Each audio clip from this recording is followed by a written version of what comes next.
अगर जीव जंतु और एलियंस थे? अगर हाँ, तो क्यों मंगल ग्रह से जीवन का अस्तित्व मिट गया?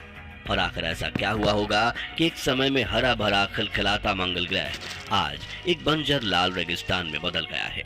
और इस वक्त मंगल ग्रह का हाल क्या है?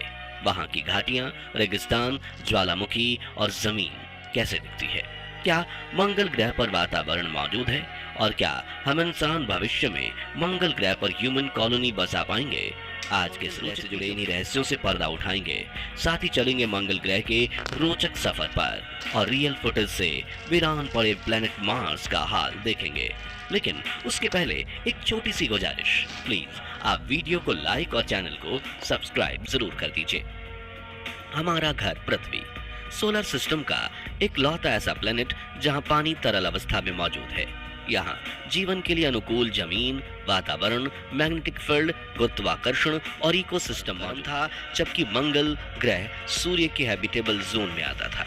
इसलिए जहां एक और पृथ्वी में हजारों ज्वालामुखियां उबल रही थीं, वहीं मंगल ग्रह पर स्वच्छ पानी की नदियां बहने लगी थीं, जिसकी पुष्टि मंगल ग्रह पर भेजे गए कई ऑर्बिटर और रोवर मिशन ने की है। लेकिन फिर मंगल ग्रह पर जीवन पनपा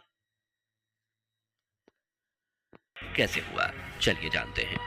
तो वैज्ञानिकों का मानना है कि मंगल ग्रह पर मौजूद इन्हीं पानी के महासागरों में सबसे पहले जीवन की शुरुआत हुई थी।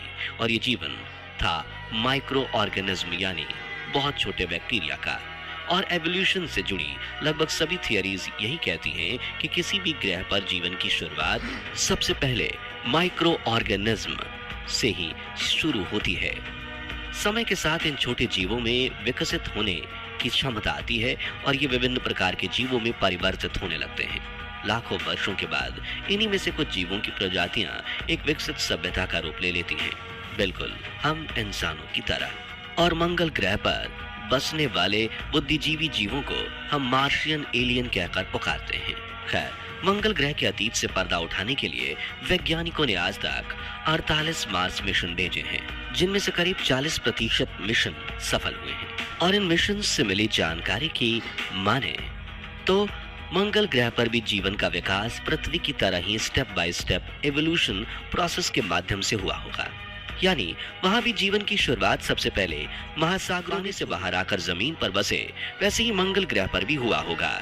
धीरे धीरे ये जीव मंगल की जमीन पर रहने लगे होंगे और एवोल्यूशन प्रोसेस से गुजरते हुए अधिक उन्नत प्रजातियों में बदल गए होंगे। हालांकि ये मार्शियल एलियंस यानी इंसानों जैसी बुद्धिजीवी प्रजाति बन पाते, उसके पहले ही मंगल ग्रह पर एक बड़ा संकट मंडराया, जिसने रातों रात मंगल ग्रह से जीवन का नामो निशान मिटा दिए। हम बात कर रहे हैं उस विशाल एस्ट्रॉयड की, जिसने मंगल ग्रह पर मौजूद हर प्रकार के जीवन को नष्ट कर दिया। दरअसल आज से लाखों करोड़ों साल पहले सौर मंडल में घूमता हुआ एक विशाल एस्ट्रॉयड तेज गति से मंगल की ओर बढ़ रहा था। देखते ही देखते वो मंगल के वातावरण में प्रवेश कर गया और इसकी सतह से भयानक टक्कर मार दी।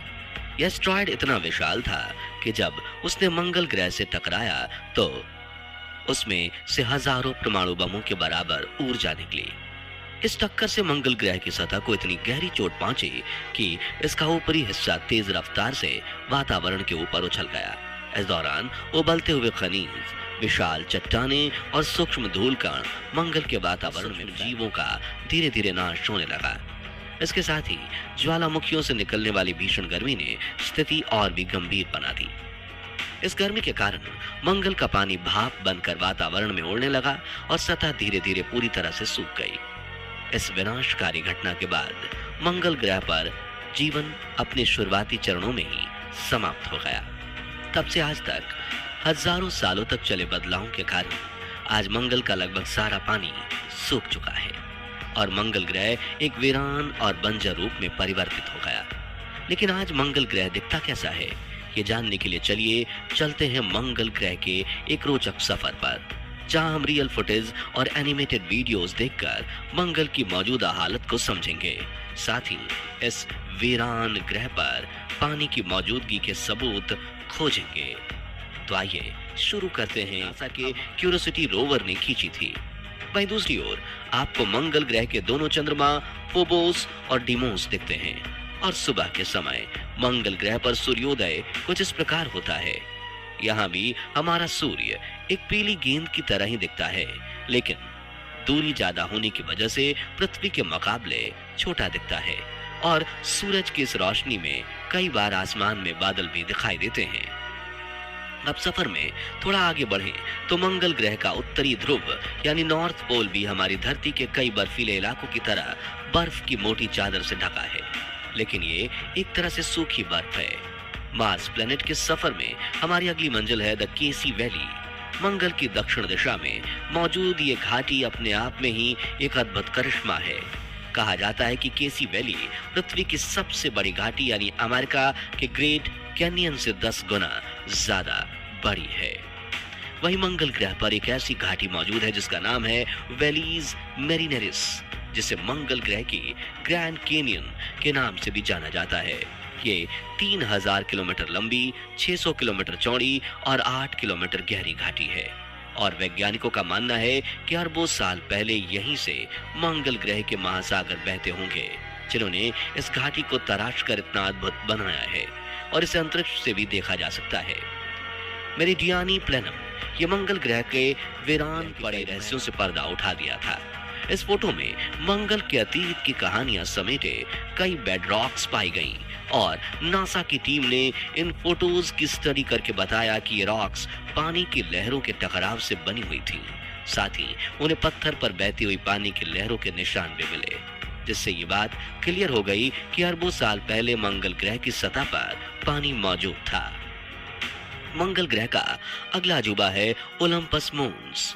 ये न सिर्फ मंगल ग्रह बल्कि पूरे सौरमंडल का सबसे बड़ा वोल्केनिक माउंटेन है और 22,000 मीटर ऊंचा ये ज्वालामुखी पर्वत पृथ्वी के सबसे ऊंचे पर्वत माउंट एवरेस्ट से भी 2.5 से 3 गुना ज्यादा ऊंचा है। चलिए अब हमारी अगली मंजिल की तरफ बढ़ते हैं, जो है मंगल की सतह। दोस्तों, आप सभी के दिमाग में कभी न कभी ये सवाल जरूर आया होगा कि मंगल ग्रह को लाल ग्रह क्यों कहा जाता है। तो आपको बता दें कि मंगल की रेत में आयरन ऑक्साइड की भरमार है, इसी वजह से मंगल की सतह लाल रंग की है। यहाँ चारों तरफ रेत, पत्थर और पहाड़ से भरी रहते हैं, धूल के बवंडर उठते रहते हैं, इसलिए यहाँ का वातावरण हमेशा रेतीला और घना रहता है।